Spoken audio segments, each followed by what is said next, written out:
गायत्री महामंत्र एक बार मेरे साथ दोहराओ। ओम भूर्भुवः स्वः तत्सवितुर्वरेण्यं भर्गो देवस्य धीमहि धियो यो नः प्रचोदयात्। कल आपको बताने का प्रयास किया गया था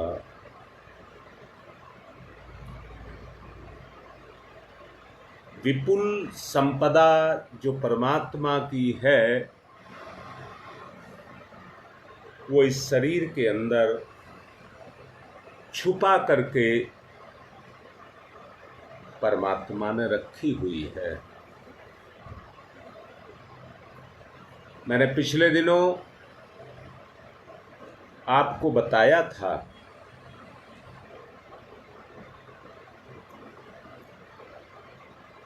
मैंने कहा था संत ज्ञानेश्वर, विवेकानंद, आदि शंकराचार्य और रामतीर्थ ये 30 से 35 साल के बीच में अपने स्थूल को छोड़ करके सूक्ष्म शरीर में चले गए।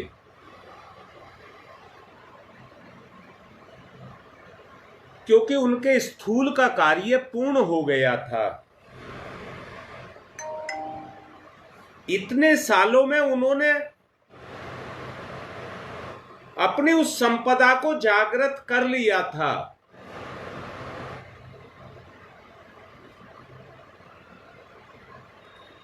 एक बात बताता हूं,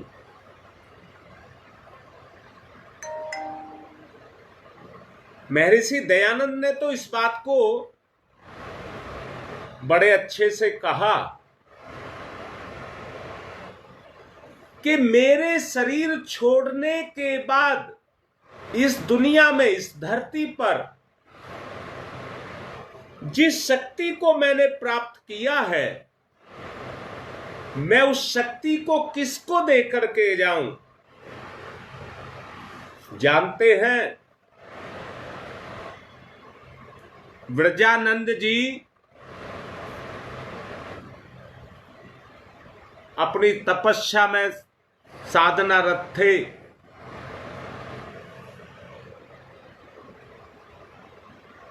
दयानंद जी वहां गए, जाकर के दरवाजा खटखटाया।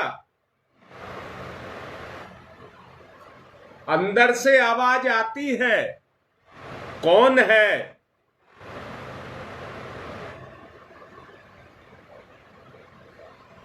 तो दयानंद जी कहते हैं कि नहीं जानता मैं कौन हूं, यही जानने के लिए आपके पास आया हूं। अंदर से आवाज आती है, मुझे तेरी ही जरूरत है, मुझे तेरी ही जरूरत है।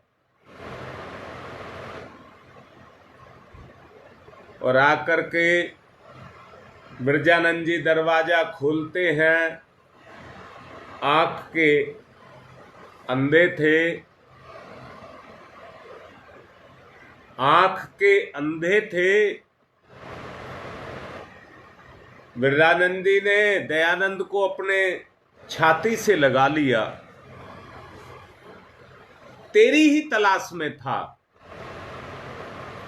तेरी ही तलाश में था। अभी तो कोई मुलाकात नहीं है, कोई पता नहीं है,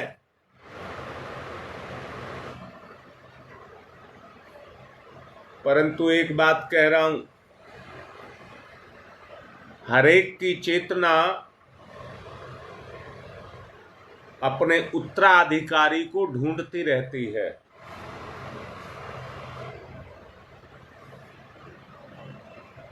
इतना बड़ा संप्रदाय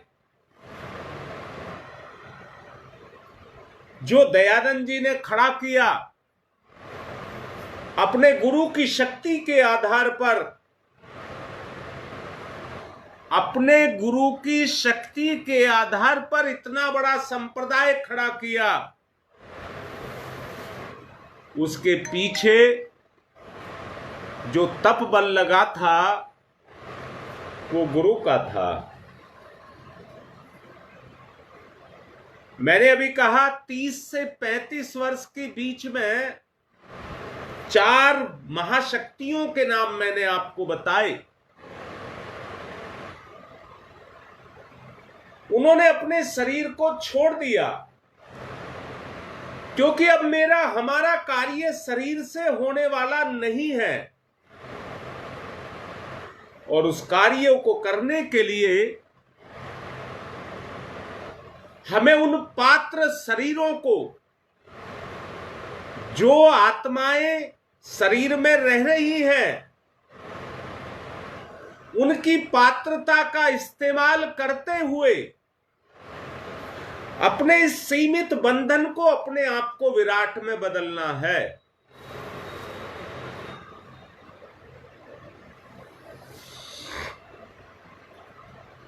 अब वो सूक्ष्म शरीर में जाकर के एक साथ जितने अनुयायी थे, उनको अपनी प्रेरणा से वो गति देने लगे। अपनी प्रेरणा से उनको गति देने लगे, और उस आस्था के बल पर, उस श्रद्धा के बल पर जो शिष्य उनके थे, उनकी प्रेरणा के अनुसार वो सब कार्य करने लगे। इस बात को यहीं रोक रहा हूं। इसको समझाने के लिए एक उदाहरण का सहारा ले रहा हूं। धरती में पानी है, नल गाड़ करके आप कितना ही निकाल लीजिए, कुआं खोद करके आप कितना ही निकाल लीजिए, ट्यूबवेल लगा करके आप कितना ही निकाल लीजिए, शर्त है सदुपयोग। शर्त है सदुपयोग। जैसे धरती के अंदर अनंत जल का स्रोत है, उपजाऊ शक्ति का स्रोत है, वैसे ही अंतरिक्ष में प्राण का स्रोत है। अंतरिक्ष में प्राण का स्रोत है। हम प्राण से जुड़े नहीं हैं। ये तो सब प्राकृतिक तरीके से चल रहा है। मन, बुद्धि, चित्त, इनसे हम प्राण तत्व से कहां जुड़े हैं? वरना गायत्री मंत्र तो इसी तत्व से जोड़ता है। गायत्री मंत्र तो इसी तत्व से जोड़ता है। इस संसार से त्राण पाने के लिए, इस संसार को कह रहा हूं, इससे त्राण पाने के लिए इसके अंदर छुपे हुए शक्ति के स्रोत जब आपके जग जाएंगे, तो ब्रह्मांडीय चेतना का संबंध पिंडीय चेतना के साथ हो जाएगा। लोहार की धोकने की तरह से हम हवा को अंदर लेते रहते हैं और बाहर छोड़ते रहते हैं। बताइए, उसके साथ किसका रिश्ता है? ना हम एक सांस की कीमत को समझते, बस हवा जा रही है, हवा आ रही है। सब माया में लगे हुए हैं, सब माया में लगे हुए हैं। यहां पर एक बात और कह रहा हूं, कल मैंने गंगा विहार समझाया भी था, अब दोबारा से बोल रहा हूं। जो आप सपने देखते रहते हैं वो माया है। जो आप सपने देखते रहते हैं वो माया है। वो वास्तविकता, यथार्थ नहीं है। वो यथार्थ नहीं है। माया से हटोगे तो चेतना में जाओगे।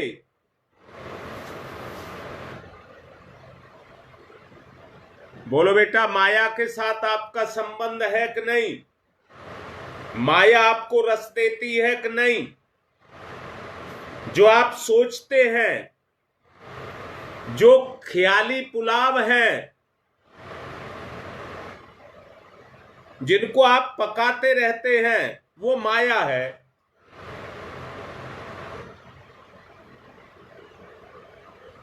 नहीं पूछेगी दीपा क्या करें?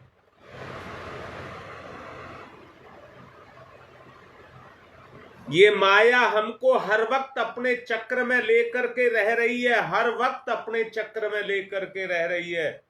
हम रंगीन सपनों में खोए हुए हैं। इससे बाहर निकलना पड़ेगा, इससे बाहर निकलना पड़ेगा। परंतु यहां एक बात कह रहा हूं, चेतना का गुण है चुप ना बैठना। चेतना का गुण है चुप ना बैठना।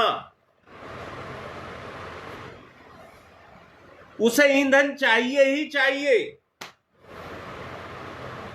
हाँ बेटा, यही बता रहा हूं, पूछ नहीं रहा कोई भी।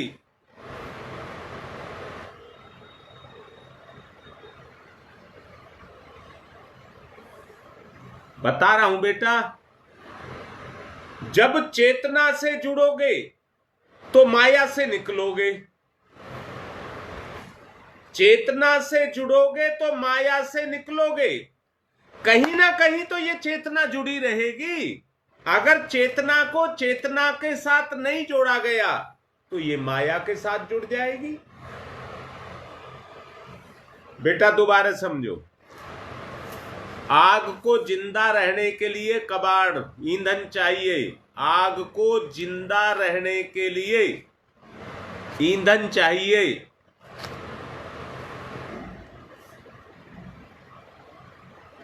देखिए, पवन ने कितनी अच्छी बात लिखी है। तुम कभी ये मत सोचना मैं पवन का नाम लेता रहता हूं, परंतु इसने जो लिखा है वो बिल्कुल ठीक लिखा है। और मैंने कल तक आपको बताया था, ज्ञान वो है जो हमारे कर्म में तुरंत क्रियाशील हो जाए। ज्ञान वो है जो तुरंत हमारे कर्म में क्रियाशील हो जाए, उसको ज्ञान कहते हैं। बताइए, कर्म का रस है कि नहीं? अच्छा रीता, एक बात पूछ रहा हूं बेटा, जब तेरा जन्म हुआ था पैसे को जानती थी क्या? मां के दूध के अलावा कुछ चखा नहीं था, तो मीठा कड़वा खट्टा जानती थी क्या? संसार के रस से जुड़ गए तो माया से जुड़ गए। बार बार उसकी स्मृति आती है, उसकी इच्छा पैदा होती है। इसको राग कहते हैं, राग। और ना मिले तो द्वेष। माया के फंदे हैं ये, माया के फंदे। टाइट करता रहता है, दम निकाल दूंगा, नहीं तो मेरे रास्ते पर चल। माया फिर पीछा नहीं छोड़ती है।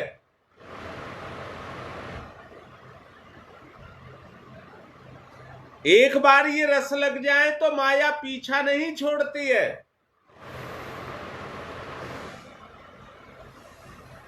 अब कैसे किया जाए? सवाल आता है कैसे किया जाए। कल बताया था, मन और बुद्धि दोनों तरफ जुड़ी है। माया की तरफ, दूसरी तरफ आत्मा की तरफ। जब चेतना का संबंध चैतन्य से हो जाएगा, और चैतन्य है आत्मा,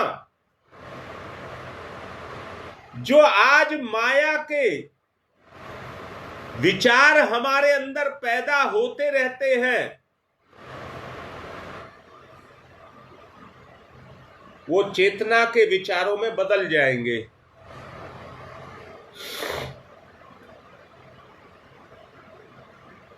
वो बेटा सुदेश, तब तक जन्म लेते रहोगे जब तक माया से पीछा नहीं छूटेगा।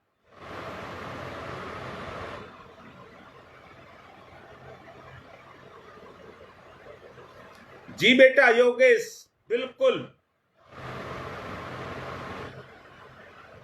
तो मैं फिर से पूछ रहा हूं, क्या अनंत शक्ति के स्रोत आपके अंदर नहीं है? अगर आप स्वीकार करते हैं तो ये जीवन शरीर के रूप में जो मिला है वो उन्हीं को जगाने के लिए मिला है। माया परीक्षा है, वो आपको बहकाती है, रिझाती है, अपनी तरफ आकर्षित करती है।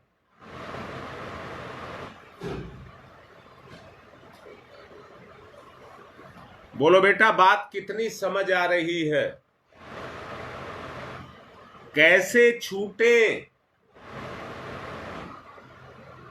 माया तो अपने आप लग जाती है, लगाना नहीं पड़ता है।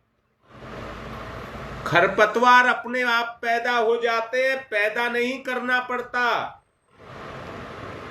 मैंने कहा था, पानी को बाल्टी भर भर करके टंकी तक पहुंचाना बड़ा मुश्किल है, परंतु जो टंकी तक पहुंचाएगा जरा एक बूंद बेकार बहा करके दिखाए।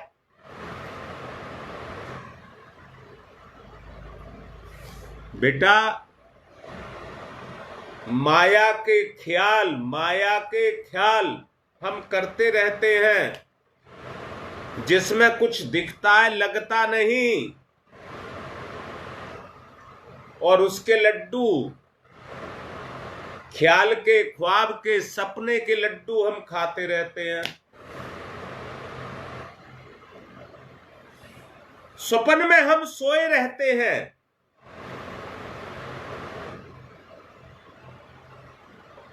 स्वप्न में हम सोए रहते हैं। चेतनात्मक जागृति नहीं है, चेतनात्मक जागृति नहीं है।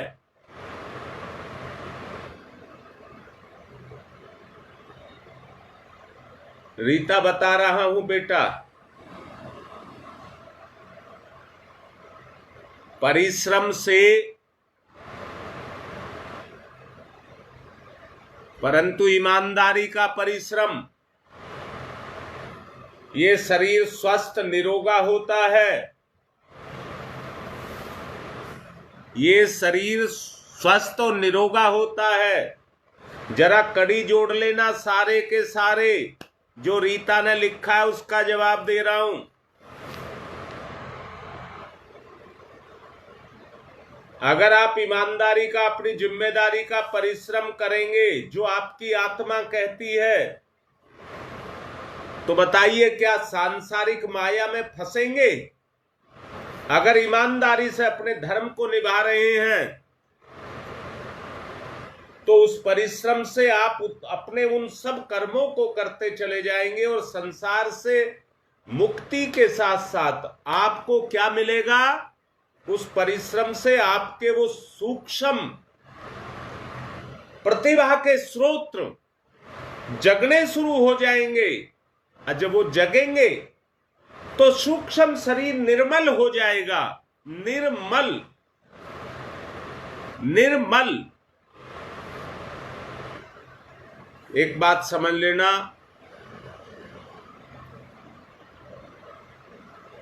मन को जो होता है दुख होता है, शरीर को जो होता है वो कष्ट होता है। परिश्रम से कष्ट कटेंगे, निर्मल मन होगा तो दुख कटेंगे। और इन दोनों के कटने से हाँ बेटा, ललिता ठीक कह रही है। आत्म संतोष पैदा हो जाएगा।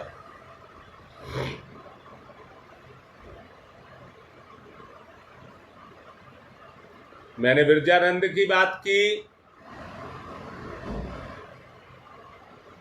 दयानंद को उन्होंने बुलाया नहीं था। दयानंद अपनी भूख के लिए उनके पास गया था। विरजानंद अपनी भूख के लिए उनके पास गए थे। मेरी जिम्मेदारी कल कौन संभालेगा, किसको पात्र समझूं। आंखें तो अंधी थी, पर अंतर्दृष्टि से देख लिया कि यही पात्र है।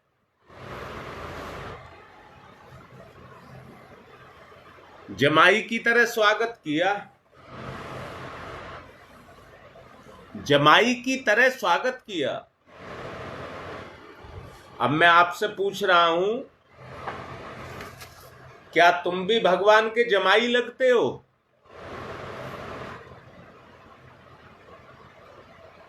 क्या तुम भी भगवान के जमाई लगते हो?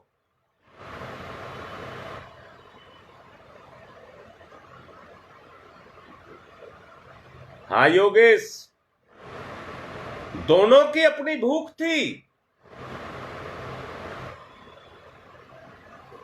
दोनों ने पूरा कर लिया अपना काम। विरजानंद को पाकर के दयानंद तर गया, और दयानंद को पाकर के विरजानंद तर गए। अब संसार से अपने शरीर को छोड़ने के लिए उनको पात्र मिल गया, जो मेरे काम को कल करेगा। एक विरजानंद ने कितना बड़ा, दयानंद को साथ लेकर के कितना बड़ा आर्य समाज पैदा कर दिया। कितना बड़ा आज आपकी आंखों के सामने है। विरजानंद ने नहीं बनाया था, दयानंद ने बनाया था। शक्ति किसने दी थी? विरजानंद ने। वो काम किसने किया? दयानंद ने।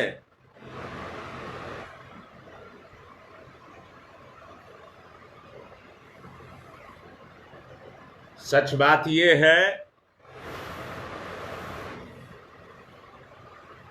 कि हम मन के सपने देखते रहते हैं। माया ने हमको फंसा करके रखा हुआ है। माया ने हमको फंसा करके रखा हुआ है। इतनी ताकत हम में नहीं है कि माया से हम बच सके। एक जुनून पैदा हो जाएगा उस दिन। तो गुरु के लिए एक जुनून पैदा हो जाएगा।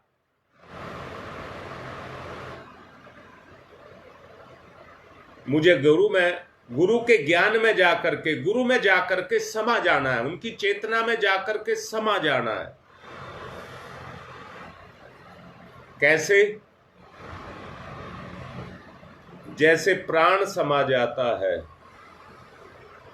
जैसे प्राण समा जाता है। मैं बार बार माता पिता का उदाहरण देता हूं। अपनी ही गंदगी में पड़े हुए बच्चे को उठा करके वही मां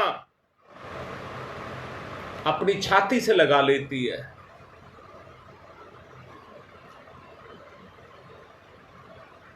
और सच को अंदर से देखिए, उस मां का इतना अंदर से लगाव होता है। तू मेरी जान है, तू मेरा प्राण है, तू मेरी आत्मा है।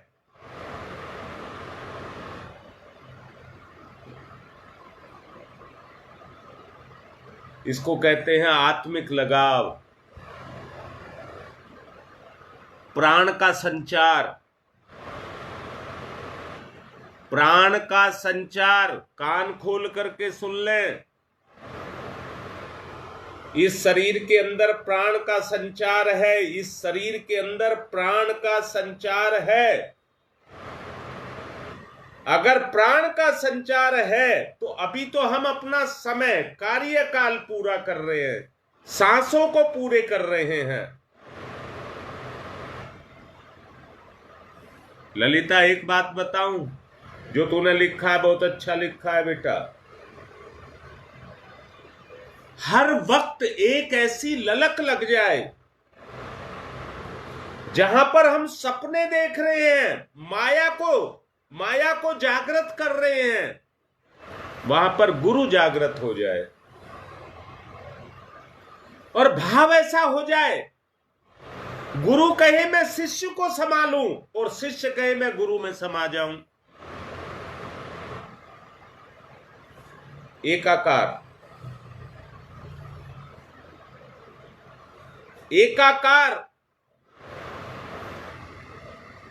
दोनों में एकाकार हो जाए।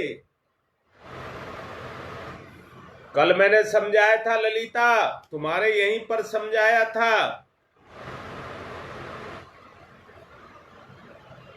उत्तेजना और चेतना, उत्तेजना और चेतना। शरीर से लगाव करोगे तो उत्तेजना आएगी, आत्मा से लगाओगे तो चेतना जागृत होगी। चेतना जागृत होगी, अंतः की जो प्रतिभा है उसको जागृत करेगी। जैसे श्रम करने से, धार्मिक श्रम, मैं फिर से कह रहा हूं, अगर श्रम वो किया, लोभ मोह काम क्रोध ईर्षा द्वेष जिसमें है वो काम किया, तो उस कर्म से बढ़ोतरी उसी की होगी जिसके लिए आप काम कर रहे हैं। अगर कर्म को अपनी जिम्मेदारी फर्ज मान करके आप पूरा करेंगे तो कर्म वहीं पर जाकर के लगेगा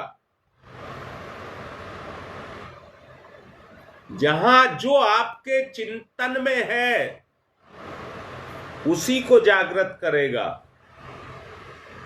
जो आपके चिंतन, हां बेटा, उत्तेजना से शरीर की पूर्ति होती है और चेतना से आत्मा की पूर्ति होती है।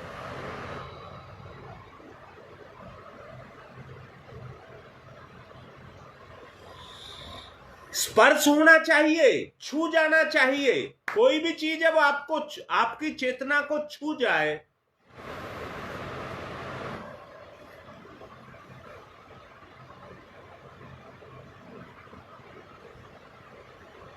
जब तक नहीं होगा तब तक केवल बाह्य दिखावा चलता रहेगा। बाह्य दिखावा चलता रहेगा, आंतरिक जागृति नहीं आएगी। हम जुड़ने का केवल एक नाटक करते रहेंगे, ड्रामा होता रहेगा, उससे ज्यादा कुछ नहीं होगा।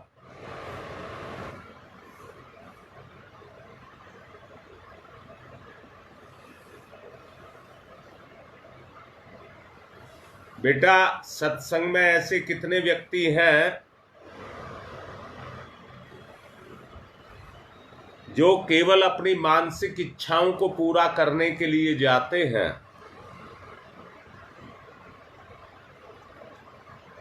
हाँ सुदेश, ऐसे कितने व्यक्ति हैं जो सत्संग में या साप्ताहिक बाजार लगते हैं, उन्हें कुछ खरीदना नहीं होता, सत्संग में जाकर के उनको कुछ पाना नहीं होता।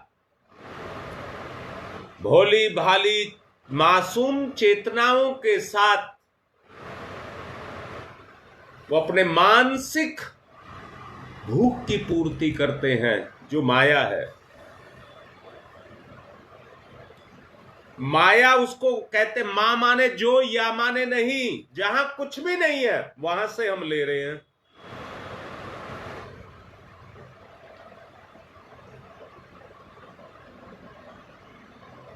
हाँ बेटा, शरीर भाव होने के कारण, सरोज बेटी, शरीर भाव होने के कारण हम शरीर के भाव में रहते हैं, इसलिए तो माया काम करती रहती है।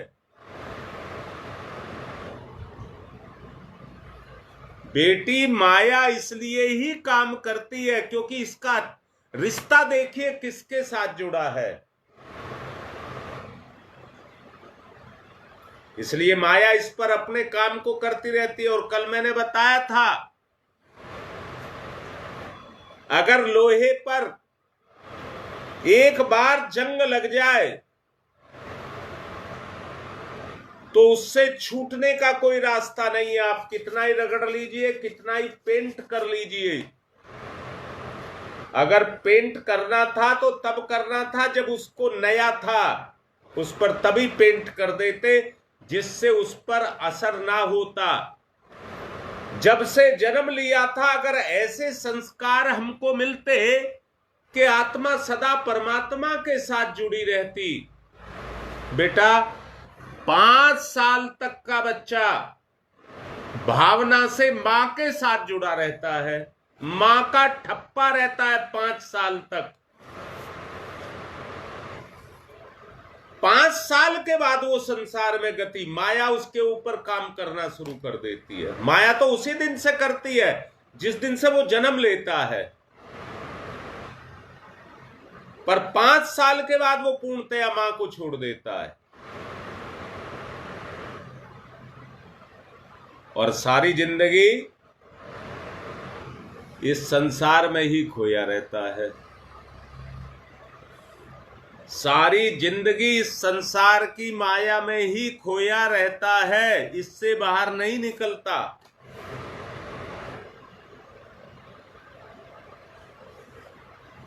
अब सोच करके देखिए, हमारे ध्यान में चलने वाले जो चलचित्र हैं, उनके बारे में जरा सोच करके देखिए। सोचिए, प्रतिभा को बाहर से नहीं बटोरा जा सकता।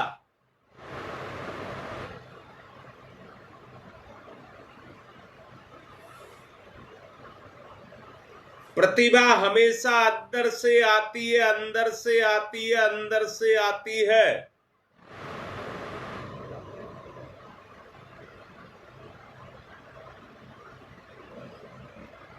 महसूस करो। हाँ बेटा, 5 साल तक बच्चा लेप चढ़ाता रहता है, लेप चढ़ाता रहता है, माया के लेप चढ़ाता रहता है, निर्दोष होता है। मैंने अभी कहा है, साप्ताहिक बाजार हो या सत्संग कहीं पर हो, मन चले, मन चले। अपनी सूक्ष्म इच्छाओं की पूर्ति करने के लिए इस आंख से, इस कान से, अपनी माया की पूर्ति करने के लिए। और दूसरी बात कह रहा हूं, मोबाइल क्या है? अरे आंख से देखकर, कान से सुनकर आप माया की तो पूर्ति कर रहे हैं। और आज कौन है जो इसको नहीं कर रहा?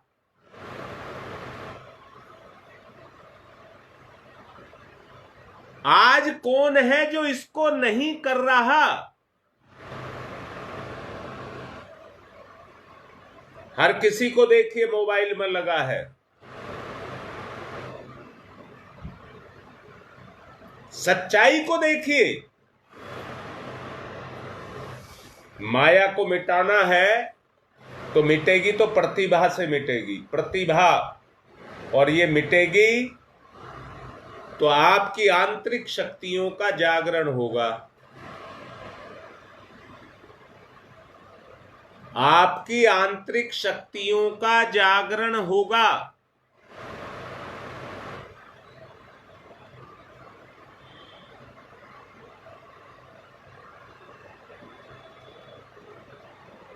संयम नियम इसके अनुबंध हैं, अनुबंध हैं। गांठ लगाना, गले में रस्सा डाल करके खूंटे से बांध देना, संयम अनुबंध, इस माया को बांधना पड़ेगा।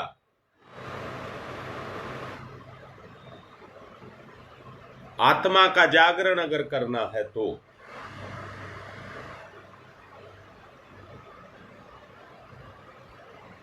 आप करके देख लीजिए। आप इस कार्य को करके देख लीजिए।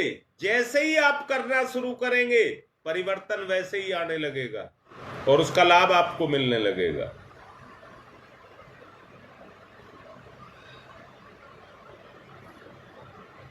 सुदेश यही बता रहा हूं, पर छोड़ने के लिए कौन तैयार है? इतने कमजोर हो गए, यहां से माया उठती है और तुरंत जेब में हाथ जाता है और फोन निकालते हैं और फट शुरू हो जाते हैं।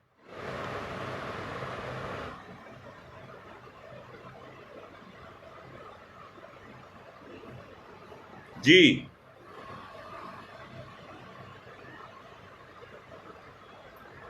ए बेटा पवन, तुम तो पहचानोगे, तुम तो मेरा कहा मानोगे, अपनी तो नहीं चलाओगे, आत्मा की तो चलाओगे। बस इतनी सी बात है।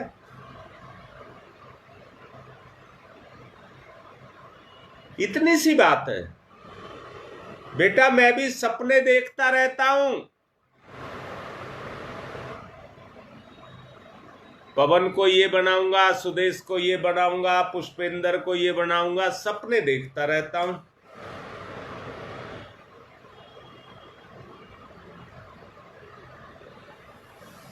ये अभी नहीं जानता किसका क्या बनेगा, पर आशा है बनेगा जरूर। टिके रहोगे तो कमियां जलेंगी, बुराइयां मिटेंगी, आत्मा का जागरण होगा।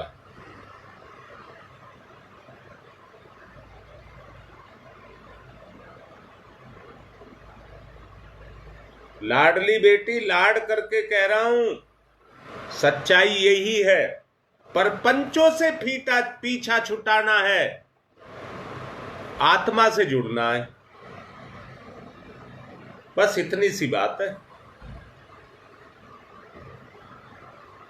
चलिए, समय पूरा हो गया है। चिंतन करना जो बताया है, माया को मत आने देना।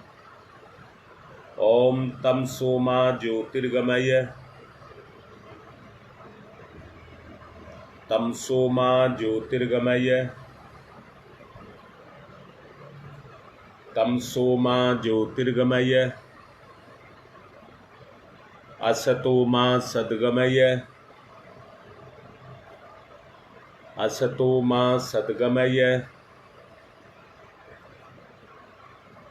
असतो मा सद्गमय, मृत्योर्मामृतं गमय, मृत्योर्मामृतं गमय, मृत्योर्मामृतं गमय, तमसो मा तमसो मा तमसो मा ज्योतिर्गमय, ज्योतिर्गमय, ज्योतिर्गमय,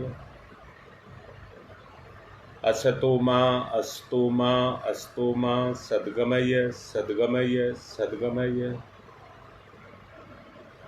मृत्योर्मा मृत्योर्मा मृत्योर्मा अमृतम गमय, अमृतम गमय, अमृतम गमय। दोनों हाथ रगड़िए, मुख पर फिराइए।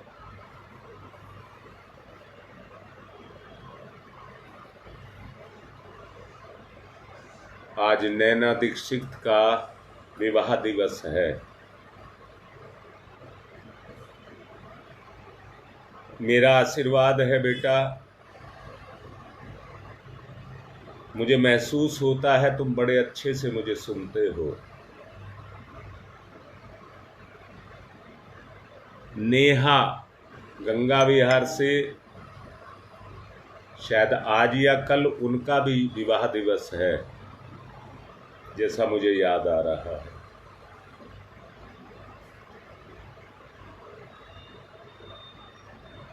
मैं अपने प्राण से आपको आशीर्वाद दे रहा हूं, खूब आगे बढ़ो। आज की बात को यहीं संपन्न कर रहा हूं। जो समझाया है उसका चिंतन करना।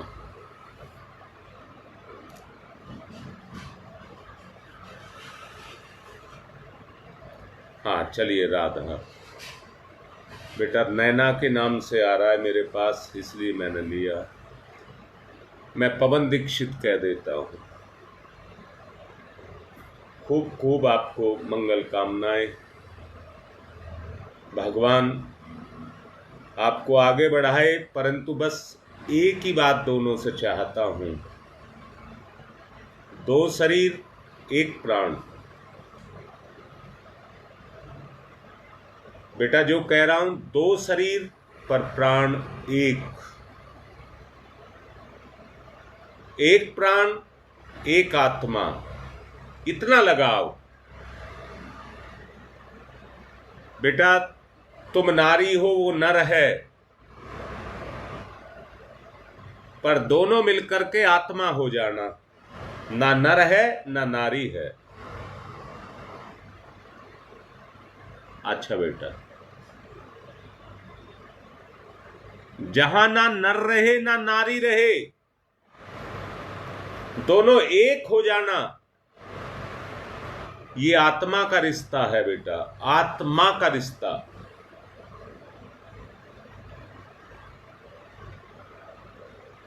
सिद्ध करके दिखाना। जितना परिकर तुमसे जुड़ा है सब पर तुम्हारा प्रभाव जाए, ये तुम्हारा आत्म विस्तार होगा।